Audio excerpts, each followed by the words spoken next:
Hey everyone, it's Tim from Linessa Farms Specialty and Heirloom Livestock. Thanks for joining us again today. I hope everyone is doing great. We've got a lot of stuff to talk about. We've been a little behind the weather as far as publishing videos. I wasn't feeling too well, and my I've got a couple family members that are under the weather, and it's just been a challenge. We posted a video last night. We've started running some of our goats on some of the rougher areas of our property. So we've been clearing out tree lines, clearing out woods, doing things like that. And so that's something new that we've started doing probably in the last 4 or 5 years. Works out really, really well, especially with goats. So if you've got overgrown property, or if you know someone that has overgrown property, it can either be, something that's great for you to do, or it can be something that you could even start as a side business. um, with a little bit of portable fencing and a fence charger, you can very easily take some goats and throw them out there, and they do a heck of a job clearing out tree lines, woods, and things like that. I guess the benefit of well, there's a couple of benefits with the goats. The main benefit with the goats is that they stand on their hind legs, and so they will actually prune up trees really, really well, really, really high. And the other thing is just because their hair, they don't get all kinds of stuff stuck in their hair. If you try to put wool sheep out in the woods, not to say that you can't do it, or if you get wool sheep in like a thicket, they will just their wool just absorbs all kinds of things. And when you're shearing, if you're shearing or if you have a shearer, everybody's going to be completely unhappy because you're going to have wool that is completely full of garbage. Um, we don't actually utilize the wool here on our farm. We don't really raise necessarily wool breeds that anyone wants the wool for. There are wool producers in the area that will buy wool from us, but generally speaking, the price of wool is so low that it really doesn't justify um, transporting and shipping and things like that, especially when gas is the price that it is. Um, you know, price wise, people are sometimes surprised, sometimes not at the price that we pay to get our sheep shorn. A professional sheep shearer coming to your area and shearing your sheep for you, you should be looking, depending on where you're at, you should be looking at somewhere between $5 to $7 a head, is what we normally pay to have our sheep shorn, and that includes a hoof trim. And people kind of scoff at this. They're like, "Well, most people think that that's too cheap." But the reality is when you see these professional shearers, I mean, they're burning through one animal every 2.5 to 3 minutes. So when you can, clean off an animal in 3 minutes and you're making $7 every 3 minutes, that works out fairly well. Now here on Linessa Farms, we actually open up our shearing to everyone, and so when we do shearing here, we have usually 100 to 200, depending on the time of the year, and people just show up at the farm and they just pay the price. We don't actually charge a cover fee for people to show up. I don't know if that's the correct term, a cover charge for the sheep club.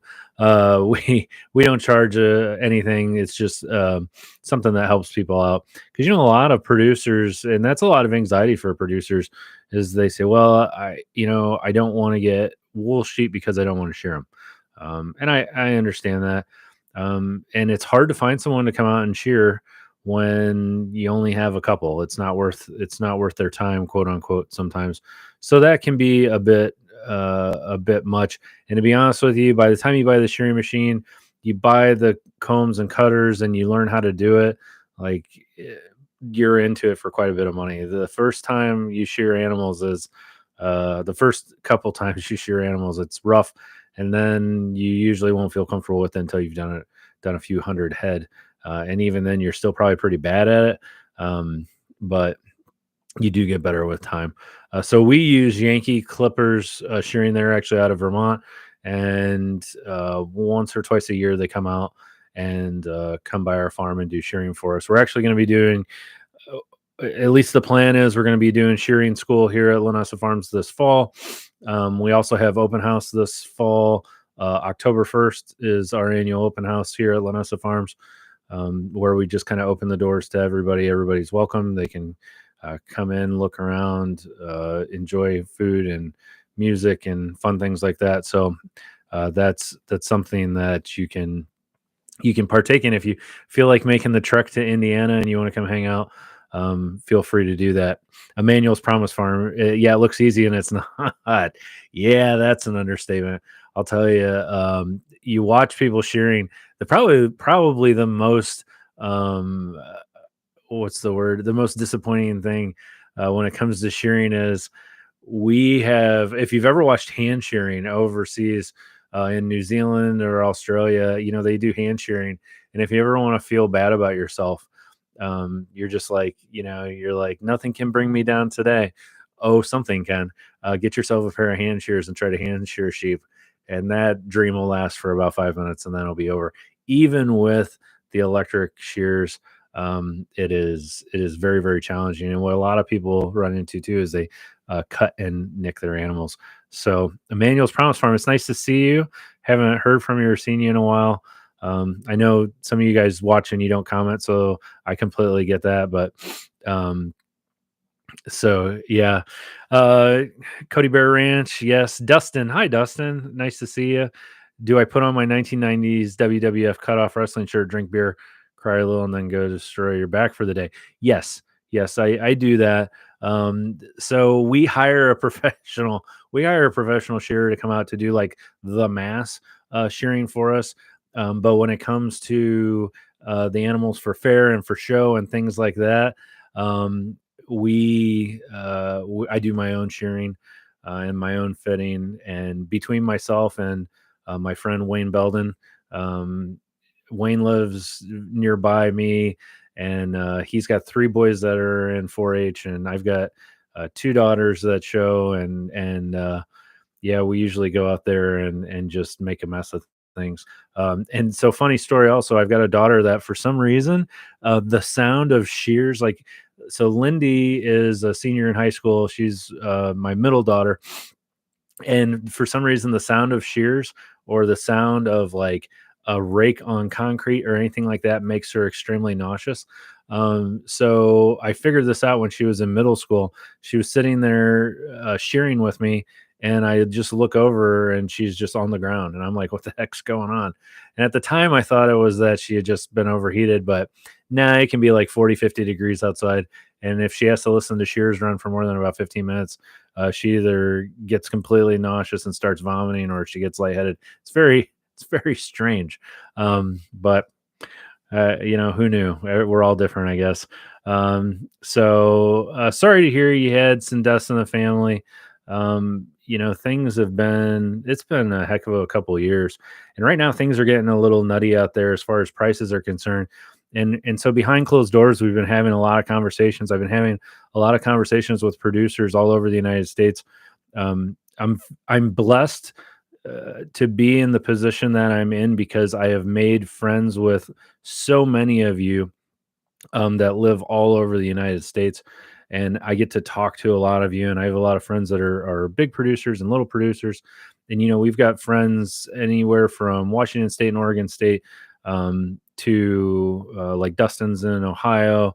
And then we've got, friends out on the East Coast. We've got friends down in Texas, Louisiana, but all over. And it's really weird right now. Our friends in Texas are really on the struggle bus. They are, some of these areas haven't seen rainfall since October. Some people are bringing in round bales and they're paying $140 a piece for round bales to try to feed. And we've got a big sell off right now of ewes, of good ewes. A lot of people are gobbling up some good ewes from West Texas right now that the farms just frankly can't maintain. They're having to downsize, which is too bad. We brought in a couple of really nice white-faced Dorpers here a couple months ago from West Texas that unfortunately the ranch the guy said, hey, look, I can't take care of this many animals anymore, and he had to downsize. So we shipped some animals into Indiana from West Texas. And I got to tell you, I'm pretty impressed with the white-faced Dorpers in general. The carcass quality on them. I'm pretty happy about that. I'll keep you posted on how that turns out when we breed them. We're going to breed these white-faced Dorpers to a black-faced terminal sire, and see what we get. But as Daniel said, uh, in Kentucky, they're seeing people selling out as well.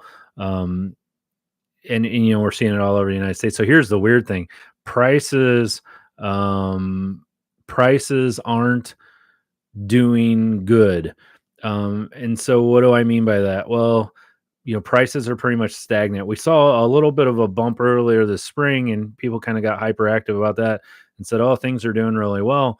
Well, you have to recall that this year in the springtime, we actually had Easter, Greek Easter, in conjunction with or very close to Ramadan this year, and so that really drove prices. And the problem with that, though, is on a good year, it's nice when you can split up Easter and Ramadan, because it kind of gives you a bump a couple different times of the year, and it gives you some freedom to spread out your production. This year and in the next few years, we're going to see Easter and Ramadan that are going to run very close to each other, and those are our hot times of the year. Two of the multiple hot times of the year that we sell sheep and goats for commercial use for food is during Greek Easter, traditional Easter, and then Ramadan. So it's been kind of weird. So we saw a little bump earlier this year, which was good. And when the prices went up, they went up a little bit higher than we were used to seeing. And now prices are pretty flat. And here's the problem. So we've got drought in certain areas of the United States where people are paying high dollar for hay. We've got fertilizer shortages. We've got $6 a gallon diesel. And so here's what I'm telling people: if you buy grain, you're already seeing an increase in the price. We bought a pallet of 17% medicated feed, pre-mixed feed today. With a customer that was going to feed their show lambs with it, and I think it ran them $550 for a pallet of 17%. And maybe 2 months ago, that would have been about 450, 470. So, we're up anywhere from 100 to 60, $70 for a pallet. So long story short, prices are going up, but sale barn prices are not. And if anything, recently we've actually seen the demand drop down a little bit. So that equates to less money in the pocket of the producers, essentially.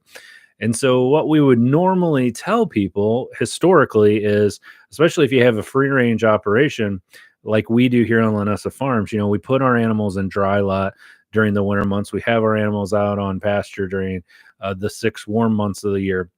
And so normally I'll sit on my cull ewes and my cull does until fall time, until I get closer to fall. And the reason for that is it usually brings a little bit more money at the time. Individuals that are looking to start breeding kind of get in there and are looking to purchase breeding stock. If I can, catch them in August, they got their mind on breeding and they kind of go through that. And prices tend to go up a little bit. I'm kind of afraid of what's going to happen, and a lot of us have been talking about this.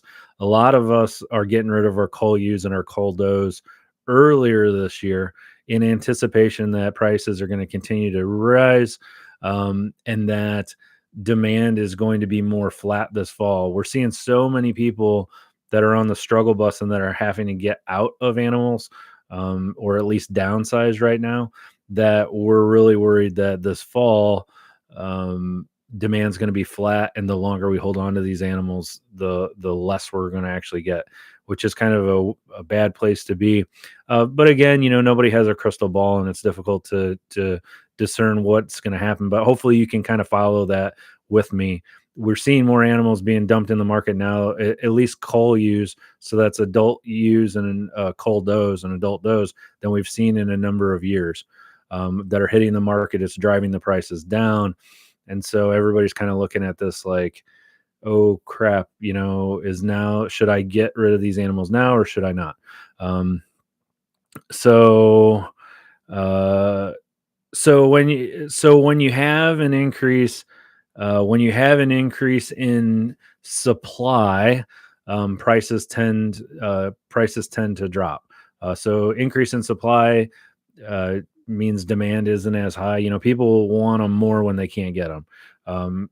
Is generally the way we look at it in economics. So it just depends. There is no magic formula. So it'll be it'll be kind of a crapshoot to see what happens. So hopefully that kind of makes sense, Dustin.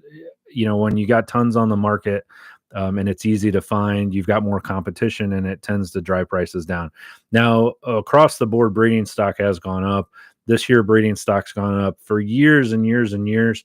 I saw prices maybe from 2014 until maybe a couple of years ago. I would tell anybody that the average price of a registered doe or ewe, and again, I'm just saying average, so don't beat me up too much on this. I would say the average price for a good registered ewe or doe or doeling, ewe lamb or doeling, I would personally expect to pay between maybe $325 to $375 a head. And then males, a really good registered breeding ram or buck, I would expect to pay maybe between $500 and $600. Now prices have gone up to where I'm seeing at least I haven't paid less than $400 for a good ewe this year yet. I've recently purchased 4 really nice ewes, and I have no problem telling you guys what I'm paying. I may get a deal better than some people, but I'll tell you what I'm paying. So I got 2 really nice ewes from the Western United States that are range ewes. I got a Columbia and a Rambouillet, and with shipping, with trucking here to Indiana, I paid $450 a piece for them. So $900 total. And then I purchased 2 white-faced Dorpers from West Texas. That were probably some of the nicest ewes I've ever gotten. And again, trucking them here from West Texas, it was the same story. $450 per head, and that included the shipping. And I'm aware of the fact that I have a lot of contacts, and I would be lying to you if I didn't say that there weren't people out there that didn't want to,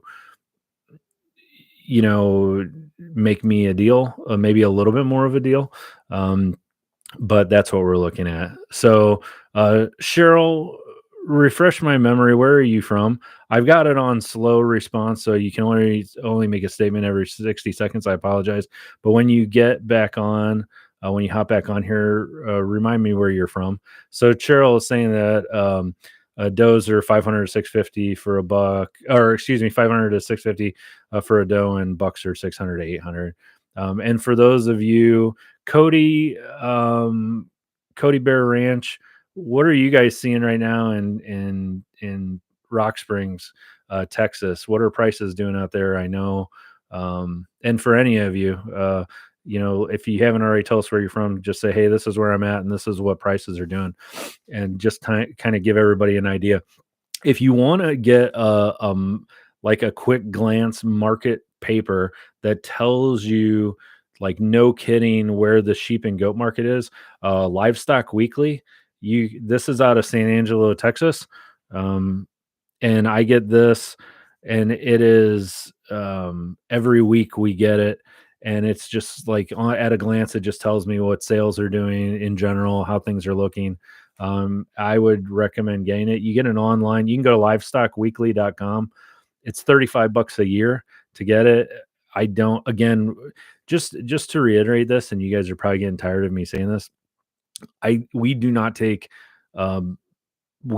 sponsorship from anyone. If you see me pushing a product, or if I'm like, hey, use this or use that, or read this paper or read this book, like, we do not accept funds from anyone, because as tempting as that is, I just don't want to go. I don't want to go down that road. There's a lot of stuff out there I'd really like to have. I'll tell you a story, and the premier people are probably premier people probably won't like me for saying this, but I don't care, because they don't pay me to advert their stuff. There was once upon a time I got a heat lamp from Premier, and I was toying around with the idea. I was going to make a video about it. And it's one of their infrared carbon fiber heat lamps. I don't know if you guys have seen these, but Premier has these massive heat lamps that run off of a carbon fiber filament. And so I contacted Premier. I paid for it, and they sent it to me. But I was going to do a video on this heat lamp, and I was going to talk about it. And then it was implied that maybe there was going to be a deal or something that was worked out. And I got this heat lamp from him, and this thing was awesome. And when I did my video on it, I got out my heat lamp and I plugged it in, and I got out my thermometer, my digital thermometer, and this thing got so hot you could literally fry an egg on it. Like if an animal got in touch with this thing, or if it touched wood or anything like that, like it was going to burn your barn down.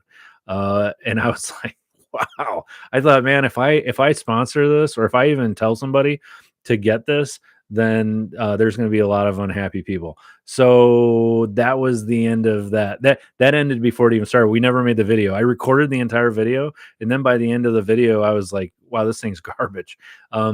And so it's not garbage. I use it in my shop when I get really hypothermic lambs and I'm in there watching them. I will put them underneath this carbon fiber filament and warm them up. But there is no way on earth that I would recommend, for the cost, that I would recommend anyone buy this thing and use it, because the chances of you burning your barn down are extremely high.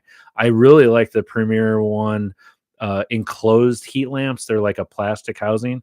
I really like those. But these carbon fiber things, they just get way too hot. I mean, way too hot. So Cody Bear Ranch said he can get does for around 300 and bucks around a buck 50, boar goats. So, wow, talk about the difference in prices and locations, right? So a lot of you run into these micro environments all over the United States where it's like, what works, what doesn't, what's hot, what's not, in different times of the year. So where I'm at in Indiana, we're halfway between literally halfway between Chicago and Indianapolis. And so we're in a great position for sales because we have a lot of different communities in Indianapolis and Chicago. Plus, we get a lot of communities that come down out of Michigan and purchase livestock as well. So we're really blessed with a great location that helps us out. Some of you I know don't even have a sale barn in your area. I used to sell off the farm a lot more than I do now. And now most of my sales are done at the sale barn. I just feel like the captive audience gives me like the mentality, the feel and flow of a sale barn. If you've never been to a sale barn, and you have the self-control, and I say that because I know some of you are probably laughing right now because you're like, I do not have the self-control, because you know what happens. You're like, I'm going to bring my checkbook just in case. And then you go to the sale barn, and the next thing you know, you're like, I promise I'm not coming home with anything. Any of you ever say that to your spouse before? You're like, I promise I'm not coming home with anything. And then it's like, no, that didn't work. So the sale barn can be a bit much for some of you. If you go to the sale barn and leave the checkbook in the truck, if you don't intend to buy anything. But the sale barn works great for sales because you've got all this energy in there, and you've got captive audience where they're there to buy, and then they're bidding against each other. So you have that. And it just works out really well. Now you have to go. I would recommend go to the sale barn first, see how it works, see how you like it, see if you're comfortable with it, and then go from there. We've got 2 sale barns in our area. We have one in Rochester, Indiana, and one in Lowell, Indiana. The one in Lowell, Indiana, I wouldn't take my dog there. It is just hideous. It is disgusting. But our one in Rochester is fantastic. And it runs like a well-oiled machine, and the animal husbandry there is very, very good, very humane, very safe, very clean. And so, it just depends on if you're happy with it, then sell it. But if the sale barn isn't for you, I completely understand that as well. So food for thought for those of you that are sitting on ewes and does, to make the decision. I guess we'll know more when we get into this fall. I mean, who really knows? Who can really say what's going to happen? I know I sure can't. If I could read the future, um, I would be more than happy to share it with you guys. So speaking of books, there's a book that I use. Well, there's two books that I use a lot, and I do a lot of work out of the Merck Veterinary Manual. Um, but my job in healthcare really helps me out with that because there's a lot of medical lingo and jargon in the Merck Vet Manual that's extremely difficult to follow. Although I would advise getting the Merck Vet Manual, and mine's buried somewhere out of sight, out of mind, but it's a heck of a book. But I think it's worth it to consider. If you don't have one, I would get it. But if you're looking for a easy to read, well broken down book, and you don't have it, I'm going to recommend this. And I haven't recommended this in any of our videos because, you know, I don't know. I figure I should at least throw you guys an extra bone, just being following us. And this is probably backwards on your screen right now, but it's Pipestone's Veterinary Guide to Sheep and Goats. Pipestone's Veterinary Guide to Sheep and Goat, and I'll actually type that in here. So Pipestone is kind of like a defunct. I don't want to say it's defunct, but it's not what it used to be. It used to be its own entity, and I believe the sheep and goat side now has been bought out by. I believe it's been bought out by Premier One. Veterinary Guide to Sheep and Goats. Okay, so you can get that on Premier One. I believe they own the rights to it now. The book itself is kind of a conglomerate of small bite-sized articles written by multiple veterinarians, but most of them are written by Dr. Kennedy. So the nice thing that I like about that book is it covers almost everything you can think of, and it covers it by topic. So if you want to see, abortion prevention or flock calendars or, inverted eyelids or anything, floppy kid syndrome, whatever, you can very easily just flip to that page in the book, and it's extremely cost effective. I don't know what it runs off the top of my head, but I promise if you get it and you don't find it helpful, then hop on here and berate me and just be like, Tim, you're just the worst. I challenge you to do that. I think each and every one of you, if you have at least the desire to follow us, and you have that desire to learn more about animals, anyone can understand this. It's not written in medical lingo. It's very easy to follow. It's very handy. I would highly advise that you get that. So that is it for that. So what is going on with you guys out and about on your farms right now? I believe most of you are done lambing and kidding for the year. I would think if you haven't finished yet, you're probably at the very, very tail end of things. And so now, I don't want you to get super complacent about breeding. Now is the time that you may even want to consider picking out a couple of your special ewes or does and consider breeding them back early. There is some benefit to that. If you think that you have any animals on your farm that at least have a reasonable chance at producing livestock that may be used for show, or something that would possibly be a replacement ewe or doe or ram or buck next fall, it always behooves you to think ahead. You may want to try to breed them late this summer, and that way you can have fall babies, late fall babies, maybe November babies, maybe early December babies, just to give you kind of a leg up on the competition next year. This can be extremely cost prohibitive and time prohibitive, because the reality is breeding out of season. I know some of these animals will naturally breed out of season. I get that. But if you want the insurance and if you want to know no kidding, then what you're really looking at is a cedar, CIDR, um, and the hormonal implant, intravaginal implant, followed by PG 600, which is that HCG gonadotropin injection that you're going to give them to cause them to go into estrus. If you no kidding want the insurance policy. And so what we will do this time of the year is we will pick out a couple ewes that are healthy, have a good body condition, or a couple does that are healthy and have a good body condition. And we think that they have the most potential. And we will usually breed them back early. That way we can get some earlier babies for the fall, just to kind of give us a leg up on competition next year. So something to consider. And you don't have to do this with all your animals. Pick out one or two. Pick out.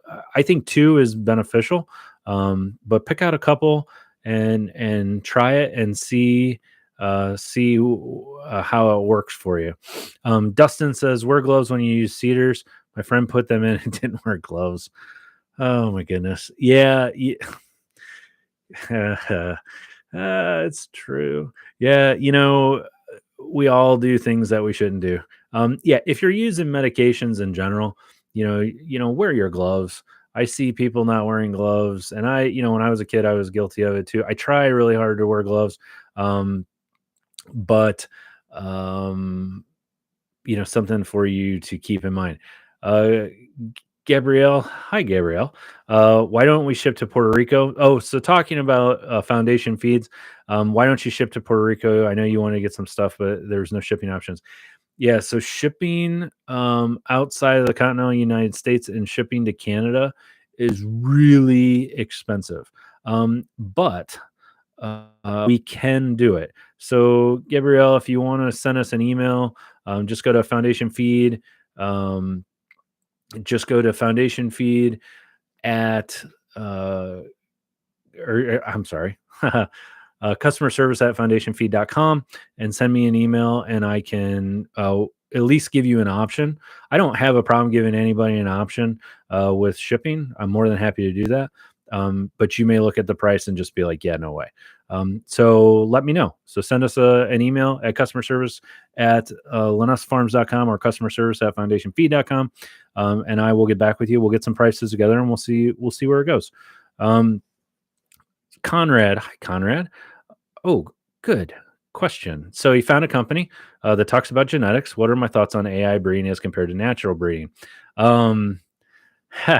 So AI breeding, I could tell you guys some stories about AI breeding that would just blow your mind. And so this is really what separates, those of us that are just basic producers from the big dogs that are, you see them online and they're selling these animals for $6,000, $10,000 a piece for somebody's kid to show in 4-H, or NAIL, North American International Livestock Exposition in Louisville. If you guys get a chance to go there in the fall, I would highly recommend going there and just seeing what's going on there. But I'm going to give you a story just to kind of put things into perspective for you. I went to a large producer's farm as a guest about 3-4 years ago. And I walked in, and this, we'll say, I don't want to give too much away, but we'll say this individual, let's say they raised a certain breed of sheep. So this individual raised a certain breed of sheep, and I walked into their barn, and there was 35 ewes in there, 35 pregnant ewes in there that were not this breed of sheep. They were all large body traditional polled Dorsets. And I'm like, hey, what's that? Why do you have those? And he said, oh, well, all of those are recips. And I said, well, please tell me more. And he said, well, what we do is we flush our females. That is to say, they harvest eggs from the females, and then we harvest semen from our males, and then we impregnate these recip ewes with these champion bloodlines. So for a small producer like maybe you or I, where let's say I have a really, really good buck and a really, really good doe, or a really, really good ram, or a really, really good ewe. And I'm like, oh, I'm very excited. So what am I going to do? Well, I breed those two together, and then I pray that the ewe makes it through gestation and everything goes fine, the babies come out, or the doe makes it through gestation, so on and so forth. And then I'm left with maybe 2 or 3 babies. Yay. And I'm really excited. No, no, no. These people don't mess around with that. What they do is they take a champion male, a champion female. They get as many eggs as they can, as much sperm as they can. They make basically clones of, or not clones, but they basically make embryos from these champions, and they impregnate it in a larger, healthier breed of ewe that can deliver and carry them well. And then they have the babies. So they've got these, yeah. So you've got all of these polled Dorset ewes that are having babies that are not polled Dorsets, don't belong to those. Those mothers are just recips that are taking that. And then legally, honestly, they can sell those babies as champion bloodlines because they are. So you have a small time producer on a farm that's banging their head against the wall trying to get that good animal, trying to get that good show animal, and you're competing against somebody like this that's got 35 ewes in a barn that are going to average twins each, and go from there. So that's what you're competing with. And there's a lot of individuals out there that will do artificial insemination for you if you want to increase the quality of your flock. I would say this is a great opportunity for you. Um, and you can easily do this. You can buy really good semen. And it used to be we would use a speculum and go in and do this the old school way. Now we can do what's called LAI. It's laparoscopic artificial insemination. Laparoscopic meaning that we actually go in through the tissue. It's kind of hard to explain, but and we do laparoscopic surgeries now for all kinds of things, gallbladders, all of these things. We just puncture holes in you, 3 holes in you, basically with a gallbladder, and we go in with these small incisions and use robotics and do what we need to do. And it's kind of the same idea. You would prep the ewe or the doe, take them there. They would be in heat and ready to go. And then they would use laparoscopic artificial insemination and actually go in there and implant the sperm right there. And you're good to go. Or if you buy a embryo, they could do that as well. I think if you're doing this for your farm and for your own production purposes, I think it can be advantageous. It can work for you. I would highly caution you to get sucked into the idea of, because what a lot of these companies will tell you is they're like, you can raise the next champion and you can sell these champions to people and you're going to make all kinds of money. And the reality is people in the show world are really brand oriented. They have their people that they buy from, and it's really, really hard to break into that. Not to say that you can't, because obviously everybody has to at some point. But when you're paying that much for the procedure, you're paying that much for the semen, what have you, I don't really know if it comes out in the wash. So just crunch the numbers, see what you can do, and go from there. But I mean, it's a great way to add some really awesome genetics to your flock, and at least get your flock going really well. And so I wouldn't necessarily steer you away from that. Conrad, yes, you'll have to search online, and this will be something I can look up for you, but there are schools or seminars that you can go to where they teach you how to do this.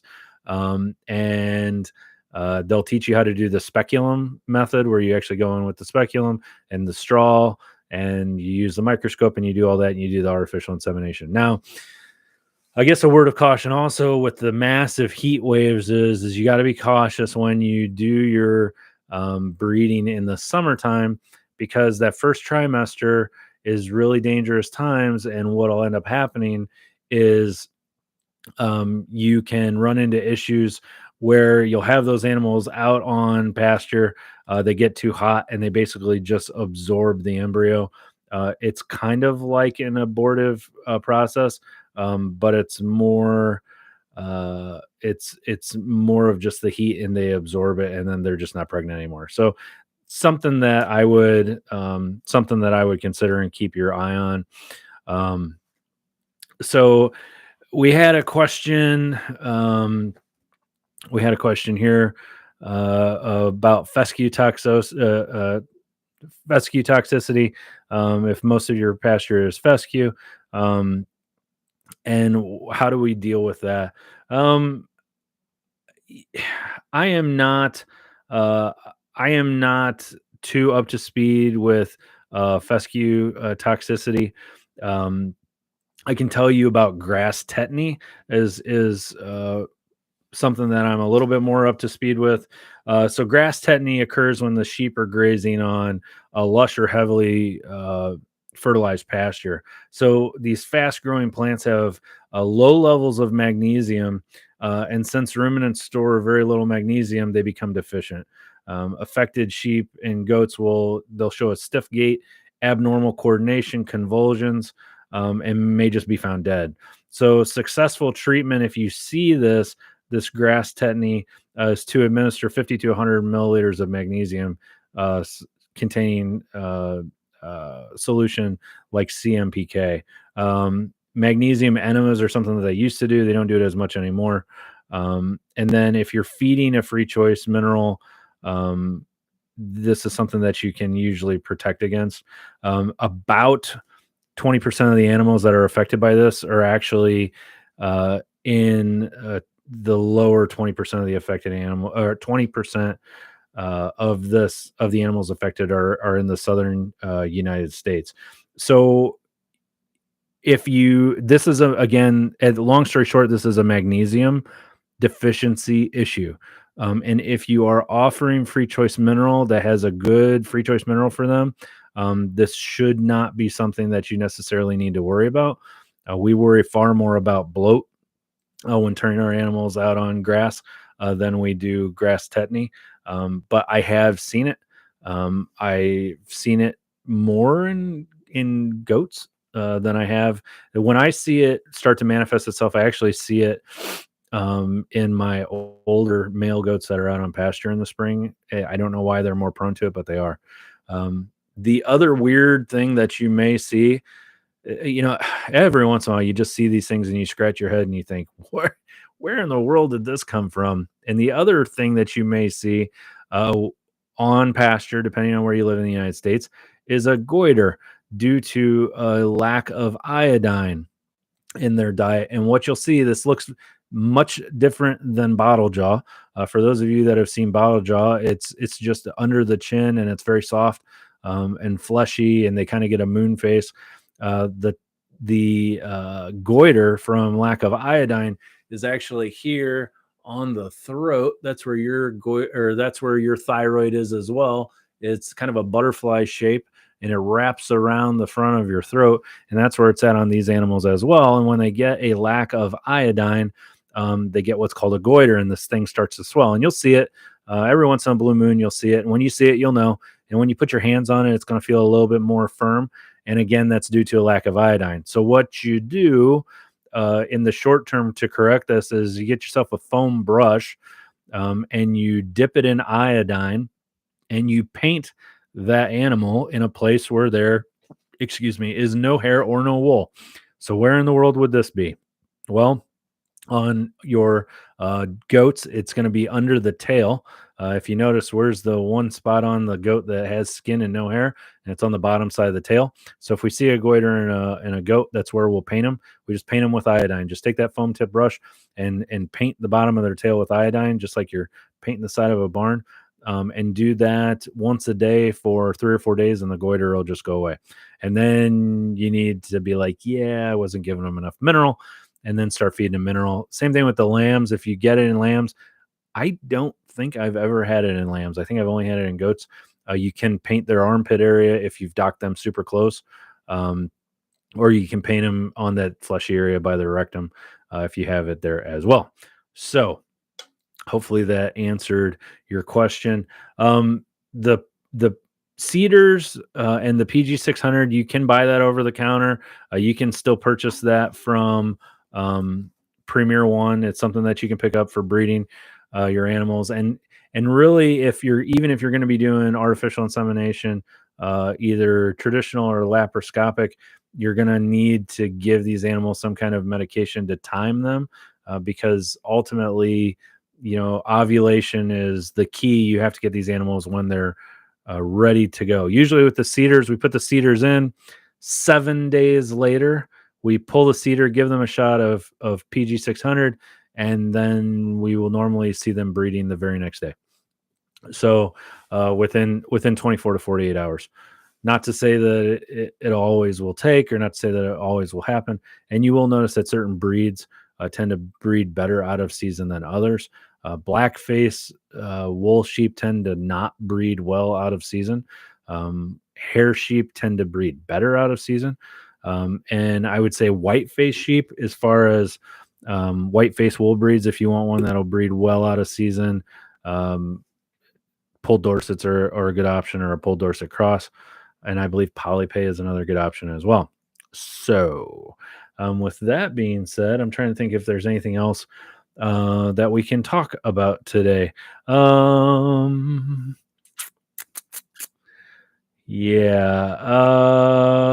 Castration. That's something that's come up in this last week. Oh, hello. If adding to your flock, would you buy ewe lambs or older ewes?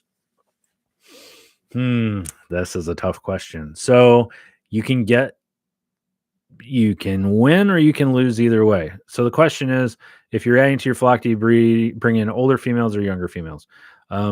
So the benefit of bringing in a youngster is you can look at them as, you're going to have them for a long period of time. And you may get cost may be an issue with either or. But then you may lose breeding time. So if you're gonna buy a ewe lamb or a doeling, and you're gonna bring them in, and then you're gonna have to sit on them for an entire breeding season, that may not be cost effective for you. So that's something that you need to consider. I am always super leery of bringing in adults, because it's just the way I look at them. I'm like, okay, what's wrong with them? If they're at the sale barn and if you're getting rid of them, what's wrong with them? Now, that's not realistic, and that's not always the case, because the reality is once you get your flock up to speed and you're doing really well, you're going to get rid of some ewes and some does, even if there's not necessarily, quote, anything wrong with them. You may just have a really good flock, and you may have better conformation or something like that. And you're just like, well, somebody's got to go, so I guess it's you. That may be the case. In a lot of cases, if you go to the sale barn, or if you're buying an adult female, it's because they didn't take good care of their female, or take good care of their babies. They don't do good milk production. They're prone to hoof rot. They've had mastitis. Like, it's very, very difficult to know. And so I think I feel like my gut reaction to tell you is it's safer to buy a lamb or a kid, but then again, you don't know what they're going to do either. So it can be very bad. It can go bad either way. Now, here on Linessa Farms, we offer a 1-year breeding warranty and a 6-month health warranty, and it drives people crazy in the industry that we do this. And people are like, why on earth do you do this? Well, the reason I do this is because I don't want to put a bad taste in any of my customers. I don't want to put a bad taste in any of my customers' mouths. So when you buy an animal from Linessa Farms, and I'm not trying to do a pitch for Linessa Farms by any means, you can ask for this through any breeder that you buy from. I offer a 1-year breeding warranty and a 6-month health warranty. So the 1-year breeding warranty covers you. So if you raise this animal and you feed this animal, and then you get a male, God forbid, that's shooting blanks, or if you get a female that can't breed, like, that's a problem. And right or wrong, it's going to put such a bad taste in your mouth, you're probably not ever going to buy from me again. And it's the same thing with the health warranty. If I sell you an animal and it goes out and lays down and dies in the first 6 months, regardless of if that was my fault or not, you're probably not going to buy from me again. We've all been there. We've all bought a lemon, right? And sometimes it's a lemon and the producer doesn't know it. We have animals that die all the time. I had a kid, I believe it was a doeling, just laid down and died last week for no reason. Well, we were out there feeding him. Everything was fine. Come back out that evening and she's just laying down and she's dead. What happens if I would have sold that to someone that, let's say, they paid me $300 or $400 for that thing, that they're never going to buy from me again? So it does make some friends of mine in the industry crazy, and they're like, "Oh my god, I can't believe that you do this." And the reality is I've only had to use it once or twice. And to be honest with you, it's probably their fault. One of them, I know it was their fault, but that's okay. For what I get out of it and for the peace of mind that my customers get, I know that they're going to come back and they're going to have a good experience. So that is helpful. If you can find someone like that, um, uh, it is extremely helpful. Is Pasturella vaccination worth it? It depends. If you're continually dealing with respiratory disease, um, on your farm. And if you notice that you're constantly chasing your animals around with a needle during the colder months, then it probably is. Same thing with E. coli vaccine. Same thing with abortion vaccine. A lot of these vaccines, the one vaccine that I say, yeah, you got to have it is the CD&T, the Clostridium and the tetanus. The other vaccines, it's like what's prevalent in your area. And a lot of times your local producers or your veterinarian can tell you, like, we have this in our area, you need to vaccinate against this. So, for instance, when I bring ewes or does in, for instance, this year, I brought two ewes in from Montana. They were range sheep. They've never been exposed to anything. I will vaccinate them this year for abortion vaccines. And the reason for that is because they have what's called naive immunity. They have no immunity. They've never been exposed to any of these bacterium. They've never been exposed to any of this stuff. So their risk is very, very high. And I've found that historically speaking, if we don't vaccinate them, they will abort. At least at a higher rate than they should. So in that case, I'm like, yeah, I'm going to do it. I have friends that vaccinate against, against multitudes of things. It just depends. Nathan, thanks for watching, buddy. Appreciate it. So hopefully that answers your question. Brian, it's okay you missed it, but you can always follow us back. Watch the video after we're done. Conrad, how do I check teats for mastitis when buying new animals? So this is a great thing that I want you guys to check.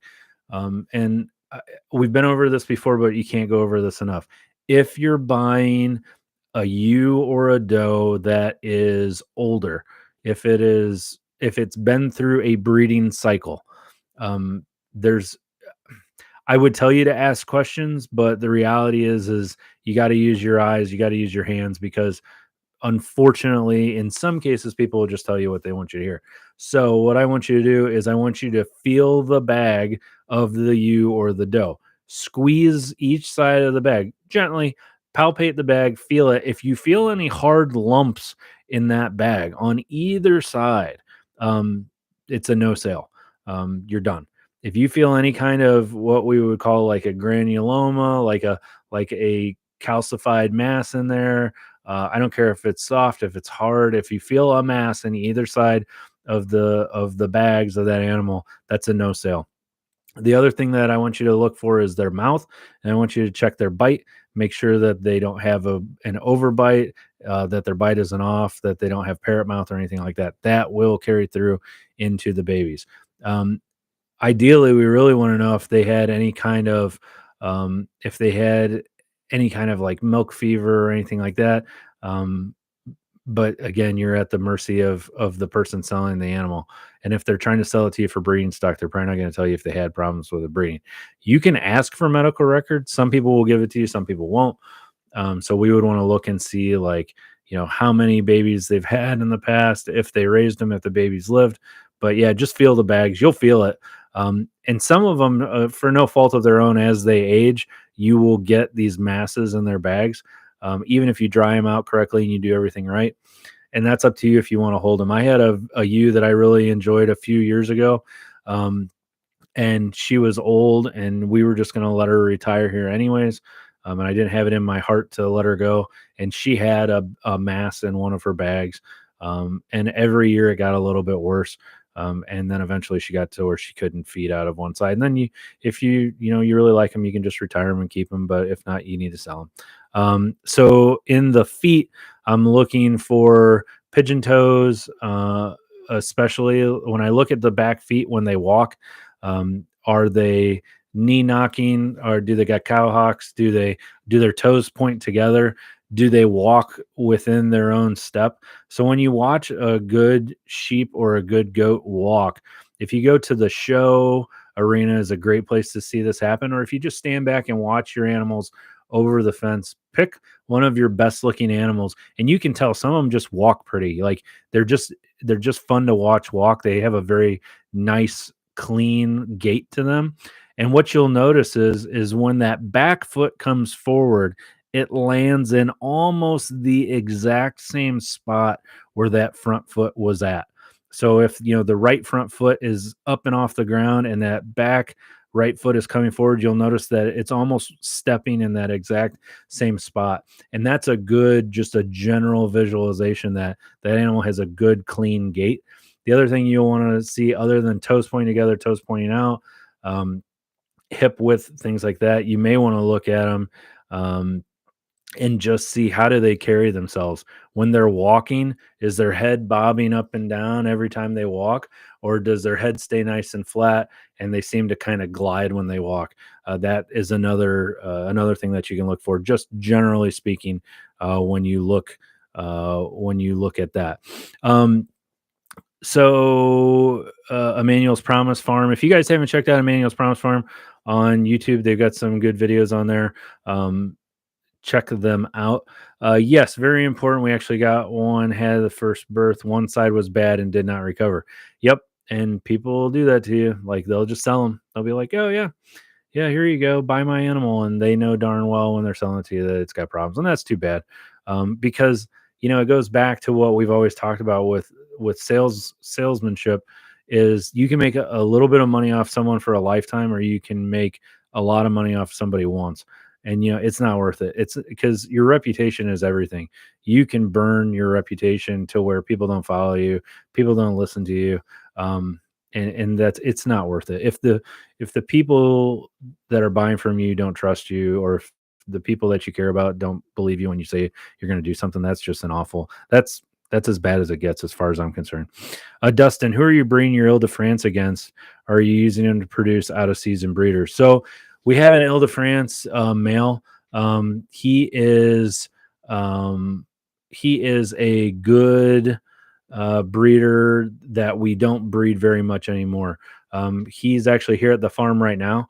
I'll post a picture of him online for you here, Dustin, in a few days, so you can actually see how he's grown. He's one of our idler bucks that we'll bring in from time to time. If we have a white faced, like a Poll Dorset or something that we need to add muscle to and we need to add structure to, as far as the shoulders are concerned, we'll bring him in and breed him in. So for those of you that don't know the Ile-de-France breed, if you're familiar with what a traditional Poll Dorset looks like, it's like that, only very, very thick, very, very muscular. Check it out. It's a cool breed to lay eyes on if you haven't seen one before. But yeah, Dustin. So here's the other thing that I do is I cheat, and I have bucks all over Indiana, and I have rams all over Indiana. So what I do is I'll have, at any given time, I may have 4 to 5 good breeding rams, 4 to 5 good bucks. And what I'll do is I'll cut a deal with a farm, and I'll be like, hey, if you want to take care of this ram for me or take care of this buck for me, I will allow you to use them. You feed them, you house them, you walk them, you pet them, you talk to them, you do everything, vaccinate them, everything. And the trade-off is I'll allow you to keep them for a season, and then next year I'll get them back from you, or so on and so forth. It benefits them, it benefits me, and it works out really well. If you can get in cahoots with a friend or a group of friends, like a co-op, to where you all can shuttle males between one another, that can really pay huge dividends, to where maybe this year you have this animal, maybe next year you have that animal, because that's a lot of money to spend for a breeding season to end up just getting rid of somebody. The Ile-de-France can be slow growers until they mature, and then all of a sudden they just like explode, like you said. And it's very interesting how animals do that. Some are slow growers, some are fast growers. Yeah. So Conrad, as far as the hooves are concerned, when I'm looking at the hooves, I want to see a lot of scarring and a lot of damage. When you flip up that hoof and look at it from the bottom, you can almost tell if if they have had hoof rot before. You'll see tunneling in the hoof itself or in the hoof wall, where the hoof wall looks like it's just falling apart or it's tunneled. And you can kind of check and see, if it's super duper hard, if it's curled under and it doesn't look like it's been gone through for a long time. But those are the main things that I look for when I'm looking at the hoof itself. When I flip up that hoof and I look at the bottom of that hoof, I'm looking for what almost looks like wormholes or tunneling in the heel. And then I want to check between the toes and make sure that the flesh between the toes is good as well. Obviously, if an animal's limping, that's a no sale. Now, life happens, right? We get mole holes, we get things like that. Um, it never fails. We'll have a breeding animal that's going to another farm or something, and they twist their ankle the day before they're going. Um, Obviously, if you see an animal limping, you want to check on that. If you go to purchase an animal that's for sale and they just look like they've been rode hard and put away wet, then it's like, if they're not taking care of this, then what's really going on behind the scenes? So, it's all about perception, right? Reality is perception. So we put out a video yesterday where we talked about doing like very small scale clearing, as far as clearing like brush and woods and things like that. If you haven't checked that out, please feel free to do so. We've got some other videos coming up soon. I know we've been kind of behind on that, but we are going to catch up. So the homework for you guys for today, again, the Pipestone Veterinary Guide to Sheep and Goats. If you don't have that, and you are into doing your own vet work, I promise you will not regret that. Awesome book. It talks about many of the topics that I've talked with you guys about over the years. And then if you want to follow prices, you can always hop on USDA and follow them. If you want a paper that you hold in your hand, you can check out Livestock Weekly. That's livestockweekly.com, all one word. And again, we don't take cash from anybody. We don't do sponsorship for anybody other than Foundation Feed, which is the company we own. Yeah. So if you guys need anything, if you have questions, if you have comments, if you have concerns, hop on Linessa Farms TAC box, check that out. Feel free to send us an email, give us a call, whatever you need to do. And please ask, especially on the TAC box. I know sometimes it can be a little, it's not your cup of tea to ask questions in front of other people because you're afraid somebody's going to, call you dumb or whatever. First of all, if you've got a question, chances are other people do as well. Second of all, if someone ever calls you dumb or calls you names on there, then they're just gone. Like we just get rid of them. So you don't have to worry about that either. We love when you guys ask questions on the TAC box because it helps us out, because it helps us to kind of get a feel for what it is that you guys need to know. It helps us keep up to date on our information. And like I said, if you've got the question, someone else does as well. I just posted an article today talking about crossbreeding and hybrid vigor. It's worth a read. It's like 3 pages. If you get a chance, check that out. And that is it. So I look forward to seeing you guys next Wednesday evening at 8 p.m. Central Standard Time. In the meantime, if you need anything, let me know. So you know what I'm going to say. I'm Tim from Linessa Farms, Specialty and Heirloom Livestock. Thanks for joining me again. And I look forward to seeing you next time.